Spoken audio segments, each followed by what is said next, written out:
Hi, Kendal. Hey, today is the day that we are presenting to the DNR new employees. You ready for Cool. that? Yes, I am. Welcome to the state of Michigan, you guys. Hey, Kendal, where are you pretending to be today? I am located at the Library of Michigan in the atrium part of the building. This is behind me is the grand staircase, and then the big open air sort of solarium space that is just one of the neat places you can sit and do work at the Library of Michigan. How about you? Well, I am pretending to stand right outside the Library of Michigan. Actually, the official name of the building is the Michigan Library and Historical Center. And it's not just the library that's housed here, it's also home to part of DNR, and that was the Michigan History Center, which includes the Archives of Michigan as well as the Michigan History Museum. So why don't we move along and convince these people that it's great to know about the Library of Michigan? How about Yep. I start? I want to make sure they understand just what a state library is, because it is kind of a different concept. There are 50 of them, each state has one, and I think of them as like snowflakes because there are no two that are exactly alike. They perform a variety of functions, and the Library of Michigan is on the more full service model of this. We have three different units within the library. We have staff that tend to the needs of libraries across the state. They're called statewide services. One of the important things they do that impacts all of us is that they help procure the funding and administer MEL, the Michigan e-Library, which is a rich resource full of databases that we can all tap into because they're paying the bills for that. And they also provide MELCAT, the Michigan statewide library borrowing service. It is a very popular service. In fact, it's probably what most people think of when they think of MEL. Yep. The other folks in our library are our technical services people. They are the ones that take care of things so that it all works smoothly for us patrons. They're the behind the scenes crew that make it so the rest of us can tap into our resources. And then there's the team that Kendal and I represent, the public services team, and they're the ones that we deal with the public. If you walk into the library, we're the ones that you see at the desk.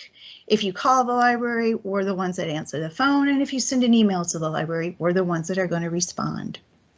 So let's move on to this is the library's homepage. Diane, before we go much farther, I do want to point out that the Library of Michigan is a physical place.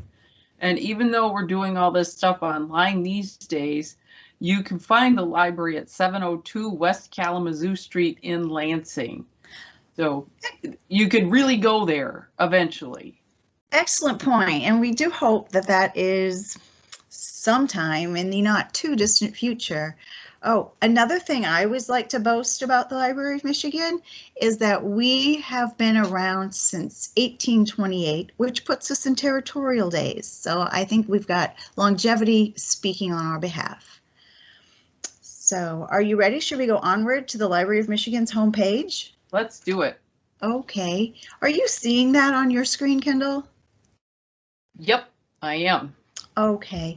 A nice thing to know about the Library of Michigan's homepage is that it has an actual marketing URL. Just real quick, you can get there by going to mi.gov/Library of Michigan. Once you type that in, this is where you arrive. And you'll see it's divided into sections for the public, for libraries, for state employees, and about the library. Today we're going to focus on for state employees. So I'm going to click here. And when we do that, this is where we arrive, the State Employee Services homepage. And quickly, this top box, with a really pretty picture in the background of the front of the building and our sculpture, the Polaris ring, we use this space to feature different resources or some piece of news about the library. Right now it's focusing on LM Digital, which I will be talking about more later. But now we're going to move on down and take a little tour of the Library of Michigan's homepage. Kendal, do you want to tell us about library cards? I do. Library cards are an important thing to have from the Library of Michigan. We are kind of exclusive. We don't like to share too much, so we have our very own library card, And that card only works at our library, which is fine. There's no cost behind it, so applying for a library card at your state library is free. And you have to be a Michigan resident or a state employee, and you guys are probably both now. So welcome to the crew. And while we're talking, if you feel like it, you can go ahead and click on the link that says get a library card. Just fill out that form. We'll ask for some basic information like who you are. As state employees, we like to know what department and office you work for. That's really important for us. How to get in touch with you, so we can reach you if materials come in that you need. Eventually, we'll be able to deal with physical materials again. If you have interlibrary loan requests and stuff, we need to be able to know how to get in touch with you. So mostly your office stuff is the primary information we need for you as state employees. So you can be filling that out and have that submitted before the end of this presentation. Your library card allows you to borrow materials from the Library of Michigan once we have a physical borrowing set up again. You can do interlibrary loan requests, and those are still, some of those are still possible. We offer interlibrary loans worldwide. In normal times, that includes physical objects, but right now we can still provide a lot of digital material, especially a lot of articles. Sometimes I think there are actually books too that may be available digitally. So that's something that you would need your library card for, and it's valuable. And this is stuff that we provide information that's valuable for your work.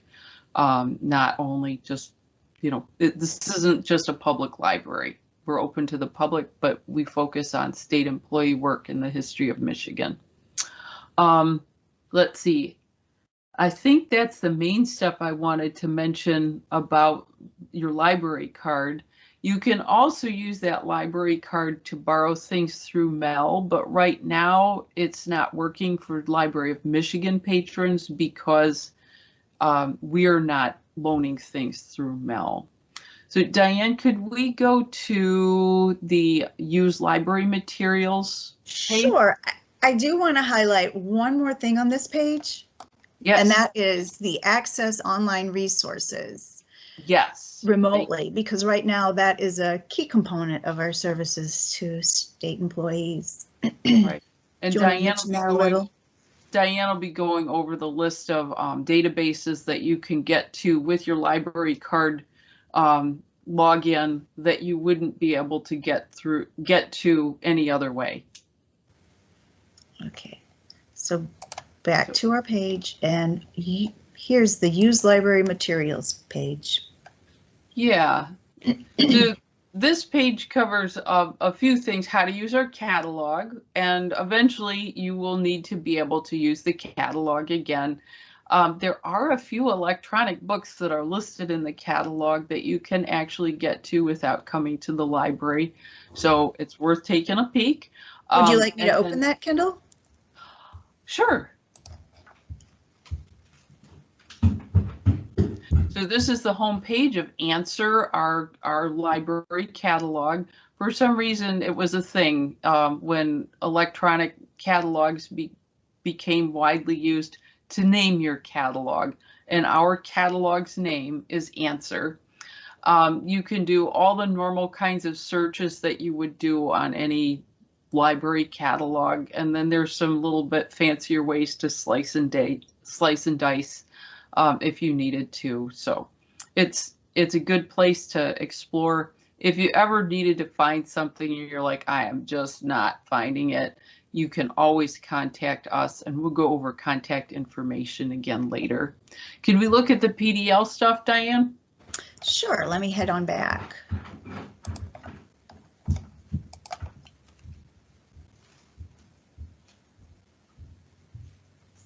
One of the services that the Library of Michigan offers is called the Professional Development Lending Library.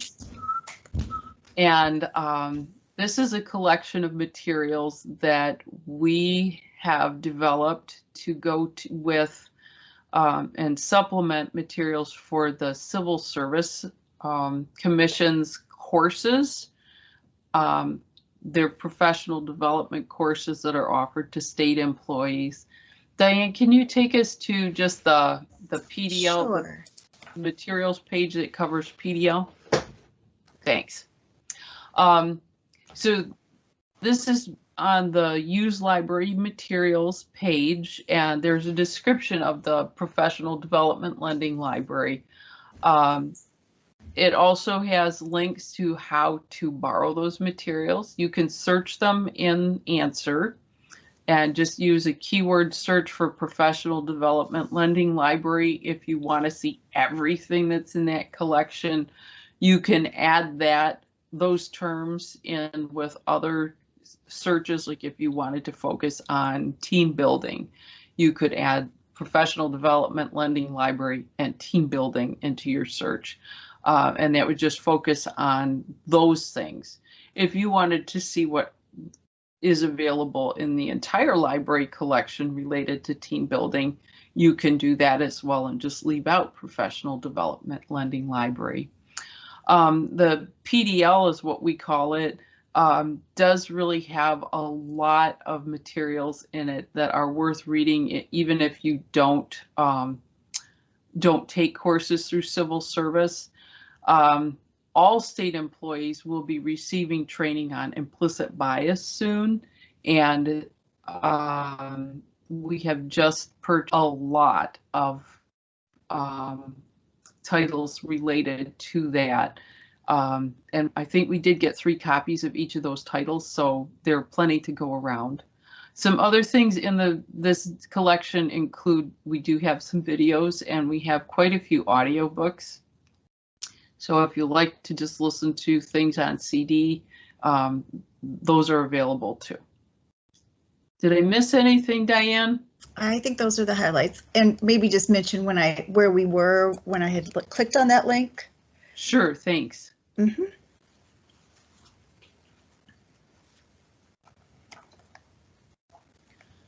So if you click on the link from the last page, it just pulls up everything, all the titles that are in the Professional Development Lending Library.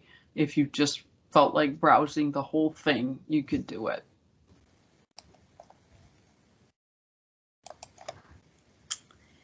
So should we head on back to the homepage and move to our next stop on the tour? Yes, please. Okay. So you're back at the State Employees Services homepage. We're ready for online resources, and I'll talk about these. I'm going to click here on Explore Online Resources. And this page, which I want to be sure to mention, you can get to with another marketing URL. It's mi.gov/research. That's real handy to keep bookmarked because it's really important to know about these sources. And as Kendal mentioned, with your Library of Michigan library card and PIN, you can tap into these databases from wherever you might be. And for state employees, this is something that we've always offered. It's not just something that's a COVID exception that we're making like we are with our public patrons, but it's just a way we've supported your work throughout our time. Now, just quickly going through the page, it starts with some resources that are actually just freely available on the website to anybody, anywhere. Like MEL, the Michigan e-Library that I mentioned earlier. There's Library of Michigan Digital, or LM Digital for short, and this is a project that the Library of Michigan it's an ongoing project where we are digitizing materials from our collections. It started out with our Michigan Documents collection, but we're expanding on that. And it's been especially valuable during this time that we're all working from home, because we do have people that have been able to get into the building to scan materials to add them to this collection. So a lot of them are documents. There's been a lot added about the different kind of executive orders that have been going on throughout work from home, kind of the history of those. It's been useful to people making further decisions about that. So a very rich resource. It even has some fun stuff in it. We've recently partnered with folks over at the Capitol, their historical unit, and they had been gifted a great collection of postcards, vintage postcards of the capital of Michigan throughout its different locations. So we've worked with them to scan them and give descriptions, and we've put them online. So they're just kind of fun to browse through. The Michigan Legislative Biography Database right here is another project the Library of Michigan has created, which gives you, as it just says right there, it covers members of the Michigan State Legislature from the first session all the way through contemporary times. So these are all free. Anybody, anywhere can access them. Now we're moving on down to the databases that we subscribe to with the work of state employees in mind. You'll notice there's a variety of them. I'm not going to focus on all of them, but just some that I think would be especially useful to, I'm trying to picture the different kinds of work that happens in DNR. And eBook Central is a multidisciplinary collection of ebooks. So that can be of use to anybody in any state department. It's a really good collection. Yeah, and it's pretty current too. I mean, you're probably not going to find 2020 books, but you will find some, at least 2019. CQ Researcher is great if you have policy research to do, because it covers things from a federal level. So you get a sense of what's going on throughout the country on different policy angles, and it's very detailed in its approach to giving you a background of an issue, sort of a timeline of how it's developed over time, and both sides of that issue. For those of you who might do legal research, we have several databases that are useful there. Fastcase, Hein Online, and LLMC. They've been very popular throughout work from home. And another plug for our excellent staff in the law library. Their expertise can really help you make the most of those resources. They do like to be reached primarily by email, so lmlawlib@michigan.gov, but that's just, we can reinforce that later. We have several newspaper databases, and they are very useful too for kind of any nature of research that you might be doing. I always like to focus on two in particular, the Detroit News, Historical and More. Excuse me, as it does say here, it covers the Detroit News from 1873 to 1999, but a new addition to this database is more contemporary coverage of local, sort of regional Michigan newspapers, things like maybe Port Huron or whatever, that, as it says here, from like 2002 to current for those papers. So for the ones that are included in that coverage, you can get up to date coverage.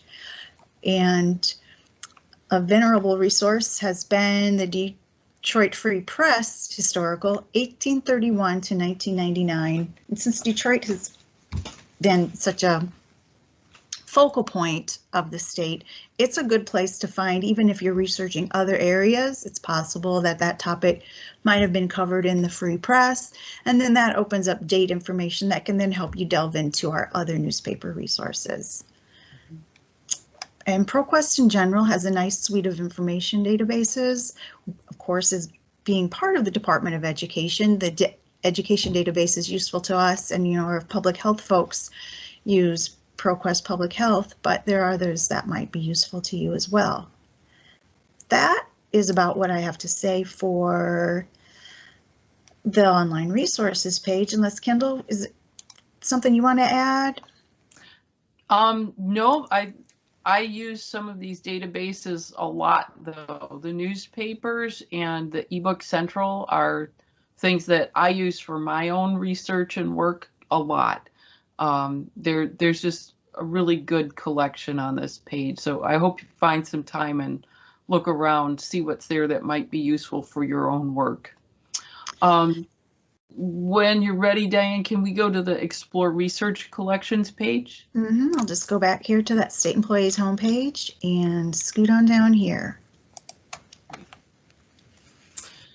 So this page just gives you an overview of some of the larger collections of materials that the Library of Michigan owns.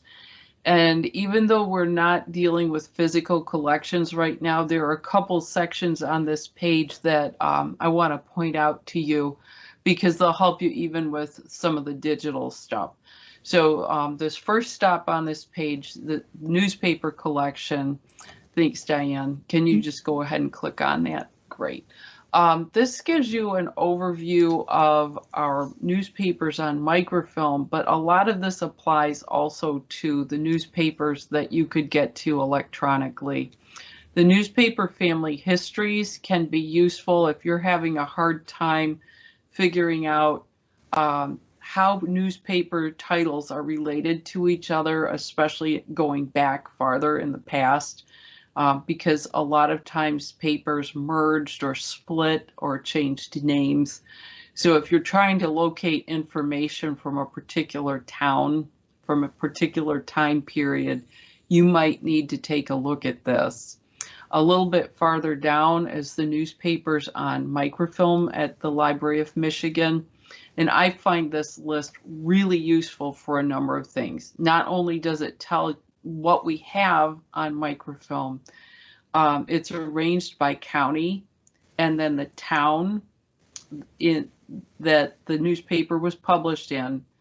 Then the titles are alphabetical, and next to each title it tells what years of coverage we have in our microfilm collection, which is often the years of coverage that newspaper existed.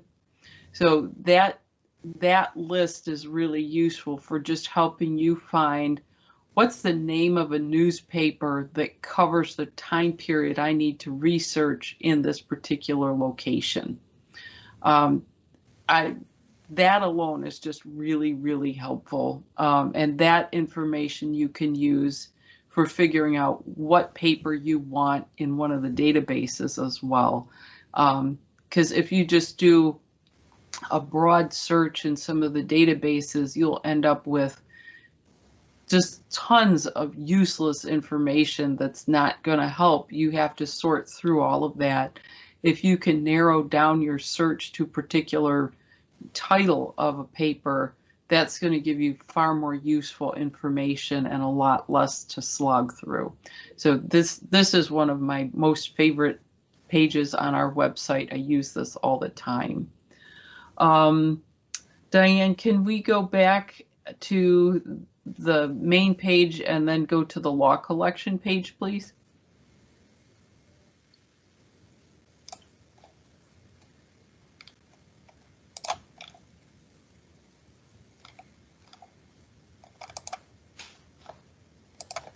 Here you go. Yeah, the roundabout way. Yeah, I misdirected you. Thank you. So the law library is another one of our gems in at the state library, and we have an actual trained lawyer who is also a librarian on our staff, as well as well-trained reference librarians who work with her.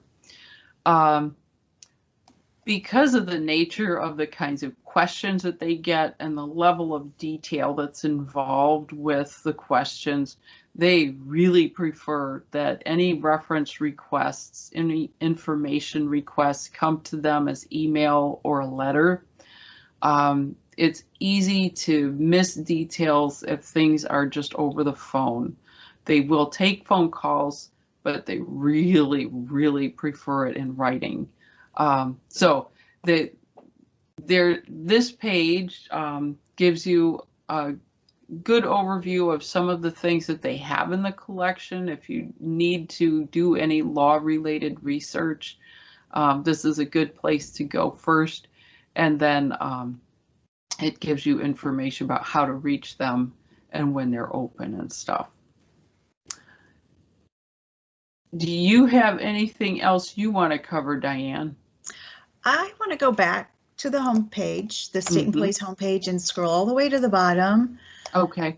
To get to our contact information and just emphasize some of our main tenets. And one is that we are here to assist you with your research needs. And if you're not really sure what it is we might be able to do for us, you should just get in touch and we will figure out what we can do to help you. Right. You can call us at 335-1477, and we actually are answering our phone these days. We have the ability to answer that through our computers, so we're glad that we can be in touch with you that way. And if you were to ever have a rush request, that's always a good way to start, just to be in touch with us immediately to let us know, hey, I need this article. How soon can I expect that you might be able to get it for me? And we also have an email address like the law library does, librarian@michigan.gov.